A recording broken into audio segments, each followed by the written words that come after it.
Okay, so a big one to talk about, right? Leafs win, love it, of course. And this was the question I put out to some people that were really all about Jack Campbell. I put this question out to you. I said, what do you do if Campbell doesn't play that well, but the Leafs still get a win? Do you still consider him a decent starter? Like, when does it get to the point where you're like, you know what I mean? The goaltending wasn't even all that great, but you still got to win. And that's also something that if you want to use that as your reason as to why he should be in the net right now, that's as good a reason as you need. If you want to tell me to my face, you know what, I don't think Freddie's very good, I want Jack Campbell in net, and it's because when he's in net, the Leafs win. Ultimately, it's sports. Wins matter, right? The W's matter. So they got it tonight. I don't care how it happened. You can never be upset about a win. Even though the very thing that I was afraid of happening, right, started to happen before my eyes with Jack Campbell. Because I don't care what anybody says, that first goal is definitely his fault. Definitely his fault. I've seen that look in goaltenders before, man. That's panic. He was overconfident. He got the puck, thought, oh yeah, I could do a little something here because I got all the time in the world. And then it turned out to not be as much time as he thought. He panicked. Game over at that point. But I did think he was good enough to bounce back. Second goal, still kind of his fault. Only it's because of the trauma of the first one. See? You know what I mean? The second goal, he probably should have played sooner and more aggressively. But he was nervous because he screwed up the other handling of the puck earlier, right? And then he doubted himself. So he waited too long. He made a half-assed attempt at the puck there. They dished it out, whatever like that, and it's game over for him again, right? Now, that one, at least you could blame some defense there too, because absolutely, that guy shouldn't even have that opportunity to begin with, right? That is definitely not all on him there. But still, he could have made a really sweet play if he wasn't nervous from the play before. You see what I'm saying? So I'm not even like blaming Campbell for that second goal. I'm just saying that if he hadn't screwed up the first one, he would have done the right thing on that second one. But he didn't because he had a negative mind space from the goal before, which is his fault. You know what I mean? But it's totally cool. It's totally cool. I'm not upset by it. You know, a win is a win is a win. And if this is the thing that causes Campbell to be like, okay, that was just a rocky start. You know, there's a rocky start. But I'm in it now, and he bounces back solid in the next game, I won't care a bit about the goals I've seen tonight. You know what I mean? So I'm not really too concerned about it, even though it was pretty glaringly bad this game, right? Those two goals were pretty soft, especially that first one. My goodness. So because of that, you know, we can't be completely thrilled about the win. But at the same time, a W is a W, and I don't care how it gets done. And I hope Campbell figures out a way to get the confidence back. He probably will. It's just a game, right? It's just one game.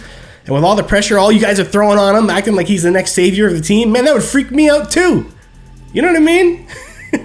In some ways, all you guys who were calling for Vezina trophies already and everything like that, in some way, aren't you a little responsible for tonight's performance as well? Think about that.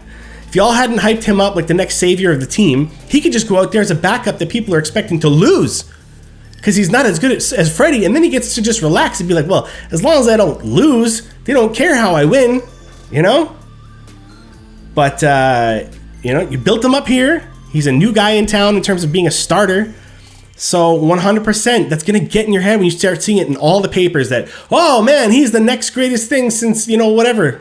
The PlayStation. I don't know. You know what I mean? You put that on his mind, and that's what you're going to get, is you're going to get him second-guessing himself. So that's what happened tonight. It was all mental for Campbell. He still plays physically well. I really like how he plays. He is a good goaltender, guys. He moves well in the puck, or he moves well in the net, right? He's not afraid of the puck, is what I'm trying to say. So I don't mind him. I think he's a good goalie. I want to see more of him. I honestly do right now. Especially if it's going to get Freddie healthy. I think they're still kind of like exaggerating that a little bit. Or I did think about this. The opposite could be true too, right? Freddie maybe shouldn't have been playing the last 8 weeks, but they needed Campbell to get fully healthy again because they couldn't trust Hutch. The goalie drama, guys. The goalie drama, right? It's craziness. So, you know, I just want them all to do well. I want them to all play their role. Super pumped for Campbell, even though those two goals were real soft. Okay, still super pumped for him, and I want to see more of him because, you know, why not? Why not check it out now? Now, as far as the Leafs played, I mean, they got 40 plus shots, didn't they, or 40 shots on the dot? You know what I mean? I don't think they gave up 30 until after they went into OT. You know what I mean? So I don't even remember the Leafs giving up plus 30 in the regulation time even. It was probably close though. But, you know, so I got no problem with that.